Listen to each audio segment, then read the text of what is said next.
کعبہ بنانے کے بعد اللہ تعالیٰ نے ارشاد فرمایا تھا اذن فی الناس بالحج، لوگوں کو حج کے لیے پکارو.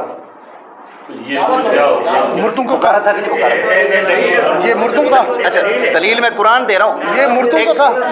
یہ مردوں کو میں تھا. آپ کو بتاتا ہوں، میں آپ کو ایک منٹ میں بتاتا ہوں، میں آپ کو بتاتا ہوں. حضرت ابراہیم علیہ الصلوۃ والسلام کی یہ پکار کن کے لیے تھی پتہ ہے؟ آپ تو پھٹ بولے نا مردوں کا تھا. اللہ کے بندو جو ابھی پیدا بھی نہیں ہوئے، قیامت تک جتنے پیدا ہونے والے تھے ان سب کو آپ نے پکارا ہے.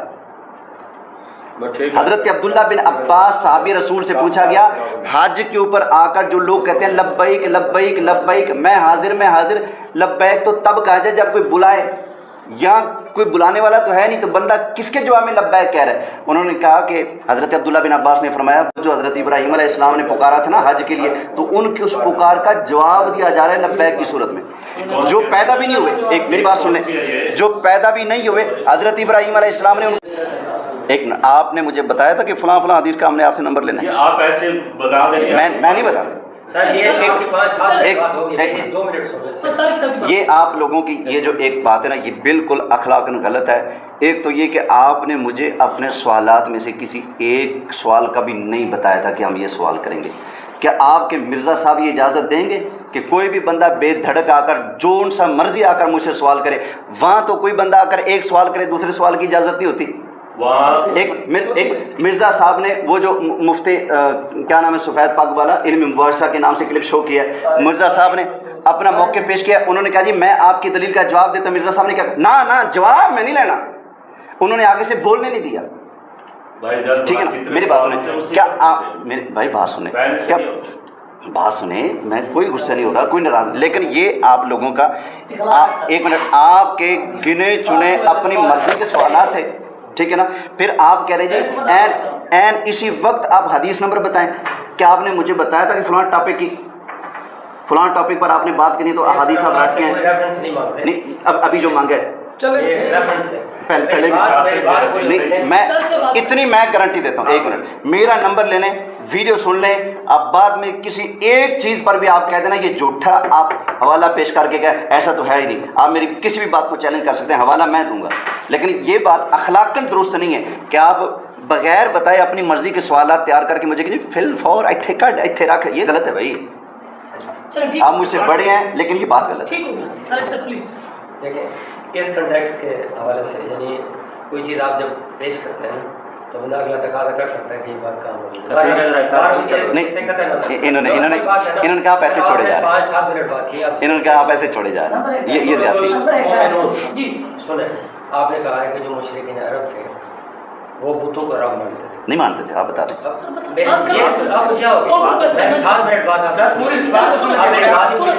نہیں ایک بات کو وہ مانتے ہیں تو اس کو میرے کھاتے میں کیوں ڈالتے ہیں؟ یہ تو اتفاقی بات ہے نا، وہ رب مانتے تھے. اگلی بات وہ جواب دے رہے ہیں کتنا مانتے ہیں. اچھا سورۃ المومنون اللہ تعالیٰ نے فرمایا نبی صلی اللہ علیہ وسلم کو حکم دیا ہے کہ آپ ان سے پوچھیں قل لمن الارض ومن فیہا ان کنتم تعلمون، یہ زمین اور آسمان جو کچھ اس میں جو کچھ ہے وہ کس کا ہے؟ وہ کہیں گے سیقولون للہ، وہ کہیں گے اللہ کا. تو اللہ نے کہا قل افلا تذکرون، تو بات سمجھتے کیوں؟ اگلی بات سنیں جو رب کی. آگے اللہ تعالیٰ کہتے ہیں قل من رب السماوات السبع ورب العرش العظیم، کہہ دو کہ آسمانوں کا اور عرش عظیم کا مالک کون ہے؟ تو وہ کہیں گے سیقولون للہ، جھٹ سے کہیں گے کہ اللہ. آپ کہتے ہیں کہ وہ کہتے ہیں کہ بتوں کو رب مانتے تھے. یہ قرآن کی آیت یہ اس بات کی دلیل ہے کہ وہ بتوں کو رب نہیں مانتے تھے. ٹھیک ہے، اب قرآن نے ان کا آگے چلے. آگے قرآن کیا کہتے ہیں قل من بیدہ ملکوت، اللہ نے کہا دیکھیں آپ بولنا چاہتے قل من بیدہ ملکوت کل شیء وہو یجیر ولا یجار علیہ، کہہ دو کہ من بیدہ ملکوت، ہر چیز کی بادشاہت کس کے ہاتھ میں؟ وہو یجیر، اللہ بنا دیتا ہے، یعنی وہو کے شر اللہ کرے، ولا یجار علیہ، اس کے مقابلے میں کوئی بنا نہیں دے سکتا. تو وہ کہتے تھے سیقولون للہ، صرف اللہ ہے. تو یہ آیات قرآن کی اس بات کی گواہ ہے کہ مشرکین عرب نہ ہی اپنے بتوں کو رب مانتے، اپنے ہاتھوں سے تراش کے کوئی کہہ سکتا ہے کہ یہ زمین و آسمان کے پیدا کرنے والے ہیں. تو یہ اس بات کی دلیل ہے. اب رہ گئی بات کہ ان کا شرک کیا تھا کہ وہ غیر اللہ کو پکارتے تھے، اور قرآن اس پر گواہ ہے. میں نے آپ کو نبی صلی اللہ علیہ وسلم کی حدیث بھی بیان کی ہے کہ غیر اللہ کو پکارنا. اب یہ کہتے ہیں کہ ایک بندہ بیٹھا ہے آپ اس کو پکارتے ہیں اس کو. یہ تو نبی صلی اللہ علیہ وسلم کے دور میں نہیں، صحابہ ایک دوسرے کو پکارتے تھے ایک دوسرے کے. اصل میں جس چیز سے جو چیز تعلیم دی گئی ہوئی ہے کہ ایاک نعبد و ایاک نستعین میں استعانت میں جس چیز سے منع کیا ہے. یہ نہیں تھا کہ آج ہمارے بچوں کو دودھ نہ پلائیں, لوگ ایک دوسرے کی مدد نہ کریں. انصار کا مطلب یہ ہے کہ نبی کے مددگار, ٹھیک ہے نا. تو کس چیز سے اصل میں کس چیز سے روکا گیا تھا کہ لوگ اس وقت کہ جب اسباب ختم ہو جاتے تھے تو اللہ کو چھوڑ کر ان کو پکارتے تھے. تو اللہ تعالیٰ نے اس کو پھر نبی صلی اللہ علیہ وسلم نے یہ دعا والی عبادت. اچھا اب میری وضاحت مکمل بیٹری منگی. دعا ہی عبادت ہے. اور دوسری حدیث میں نے پیش کیا دعا مخل عبادت کہ دعا کیا ہے, عبادت کا مرض ہے. تو یہی وہ شرک کرتے تھے اور قرآن نے اسی کو شرک کر دیا ہے, بیان کیا ہے. تو ہم کہتے ہیں کیونکہ آج امت مسلمہ کی اکثریت جو ہے وہ اللہ کو چھوڑ کر جب دوسروں سے مانگتی ہے تو وہ شرک کا ارتکاب کرتی ہے. ان پر مشرک کا فتویٰ اس لیے نہیں لگ سکتا کیونکہ وہ مانتے ہیں کہ ہم اللہ کو وحدہ لا شریک مانتے ہیں. اور جو مشرکین عرب تھے وہ کہتے تھے کہ ہم اللہ کا وہ شریک ہیں, کیونکہ وہ عربی سمجھتے تھے کہ الہ کا مطلب کیا ہے, کہ اللہ کا وہ شریک ہے جس کو اس نے خود اپنا شریک بنایا, لیکن اس کا مالک بھی وہی ہے, اس کے مالک وہ نہیں, مطلب یہ مشرکین. چلیں اب میری بات سن سر میری بات مکمل. تو ہماری اس دلیل کو آپ توڑ کر دکھائیں کہ دعا عبادت نہیں ہے, دعا عبادت ہے اور دعا عبادت ہے, ٹھیک ہے. اور ہر پکار عبادت نہیں, یہ آپ مان چکے. ہر پکار عبادت نہیں, ہر پکار عبادت ایک دوسرے کو پکار لفظی معنی نہیں, مرادی معنی. ہر پکار عبادت ہے. دیکھیں دوبارہ نہیں ایک منٹ, ہر پکار عبادت نہیں ہے. بات سن لو. اب پہلے نمبر پہ آپ نے جو آیتیں تلاوت کی 24ویں پارے میں سے, ان میں سے اس لفظ پر ہاتھ رکھیں, انگلی رکھیں, یا وہ لفظ دوبارہ پڑھیں جس کے اندر یہ لکھا ہے کہ مشرکین بتوں کی عبادت نہیں کرتے تھے. بسم اللہ کیجیے. آپ نے اپنی بات قرآن میں ڈالی ہے. نہیں, میں نے 3 باتیں بیان کی ہیں کہ وہ سایقولون للہ, سایقولون للہ, یہ تو ہے وہ کہیں گے اللہ, وہ کہیں گے اللہ. لیکن یہ بتا ان میں سے کون سا لفظ ہے جس کا مطلب یہ ہے کہ وہ بتوں کی عبادت نہیں کرتے تھے؟ میں بتاتا ہوں. یا میری سن لیں ایک, بس آپ کی میں سن چکا, اب سنیں. یہ سورہ یونس میں اللہ فرماتا ہے, کل اے محبوب آپ فرما دیں, یا ایھا الناس, اے لوگو, ان کنتم فی شک من دینی, اگر تم لوگ میرے دین میں شک کرتے ہو تو سن لو, فلا اعبد الذین تعبدون من دون اللہ, میں اس کی عبادت نہیں کرنے والا جس کی تم اللہ کے سوا عبادت کرتے ہو. ٹھیک ہے, تو وہ بتوں کی عبادت کرتے تھے. ٹھیک ہے, آگے فرمایا. وہ تو اس میں لکھا ہوا ہے. نہیں سر, بات اس کا جواب دو. اچھا وہ کون تھا, وہ آپ تھے, تو کس کی عبادت کرتے تھے؟ وہ بتوں کا معبود مانا ہوا تھا. ہماری بات سن لینا. نہیں جملہ سخت تو معذرت ہے, معذرت میں کرتا ہوں, لیکن اتنا بتائیں یہ بھائی آپ اتنی گئی گزری بات کیوں کرتے ہیں؟ وہ کن کو پکارتے تھے؟ بتوں کو پکارتے تھے نا, بتوں کو وہ رب مانتے تھے اپنا. اللہ فرماتے ہیں حبیب آپ کہتے ہیں فلا اعبد الذین تعبدون من دون اللہ, اللہ کو چھوڑ کر جن کی تم عبادت کرتے ہو میں ان کی عبادت نہیں کروں گا. پتہ چلا وہ اللہ کے سوا اوروں کی عبادت کرتے تھے. آگے فرمایا وَلَٰكِنْ أَعْبُدُ اللَّهَ الَّذِي يَتَوَفَّاكُمْ, لیکن میں اس کی عبادت کرتا ہوں جو تمہیں موت دے گا. میں صاف بیان ہوا نبی پاک علیہ السلام اللہ کی عبادت کرتے ہیں, اور وہ جو مشرکین ہیں وہ غیر اللہ کی عبادت کرتے ہیں, بتوں کی عبادت کرتے ہیں. اسی طرح سورہ کافرون تو بڑی ہوگی, لا اعبد ما تعبد, میں ان کی عبادت نہیں کرتا جن کی تم عبادت